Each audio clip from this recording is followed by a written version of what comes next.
করছিস ধরলি ধরলি কই ধরতে পারলি? তো আমরা ছোটবেলায় কিন্তু এরকমই আমরা ধরতাম ফড়িং।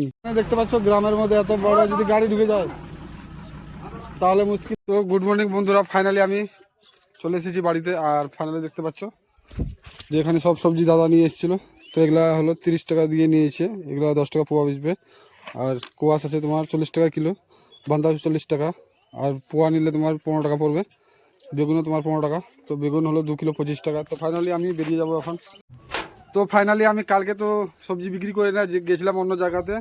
আর কাস্টমারগুলো কি বলছে না বলছে, তো আজকেও বন্ধ করার ইচ্ছা ছিল কিন্তু করিনি, যেহেতু কাঁচামালের ব্যবসা। তো 1 থেকে 2 দিন বন্ধ করা যাবে না। কন্ট্রোলবি ডাঁটা 10 টাকায়। দেখো দেখতে পাচ্ছ গ্রামের মধ্যে এত বড় যদি গাড়ি ঢুকে যায় তাহলে মুশকিল রয়েছে। অন্য পাচ্ছি না, সবাই একই আছে মাল। আর কি নেবা আসো ঘুরে তোমার টাকা নিয়ে নিও। ওদিক থেকে সবজি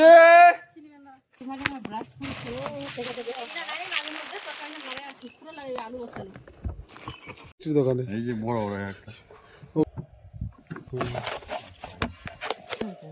কালকে আসি না, কালকে অন্য জায়গায় কোথায় গেছিল, এই জন্য মিস করতে লাগে না। যেহেতু আমি অন্য কাজে ছিলাম এই জন্য আমি ছিলাম না। আর কি নেবা? ধনিয়া 2 টাকা লাগবে। 85 লঙ্কা আছে, শেষ হয়ে গেছে। 25 টাকা নাও। কি নেবা? 30 টাকা। এটা কি আলু?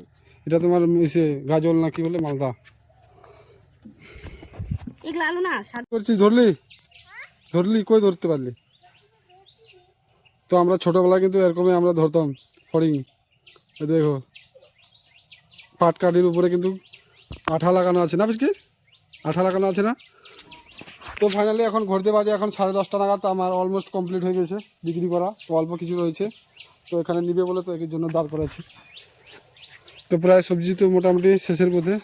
পটল রয়েছে আর তোমার বেগুন আছে কয়েকটা, মূলা আছে।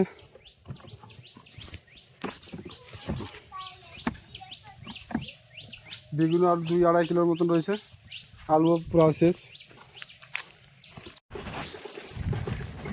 তো ঘড়িতে বাজছে এখন 11টা। তো আমার বিক্রি করা প্রায় শেষের পথে।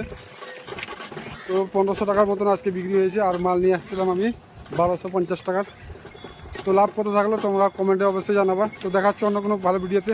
তোমরা ভালো থাকবা, সুস্থ থাকবা, দেখতে থাকো তাপ্তি ব্লগ।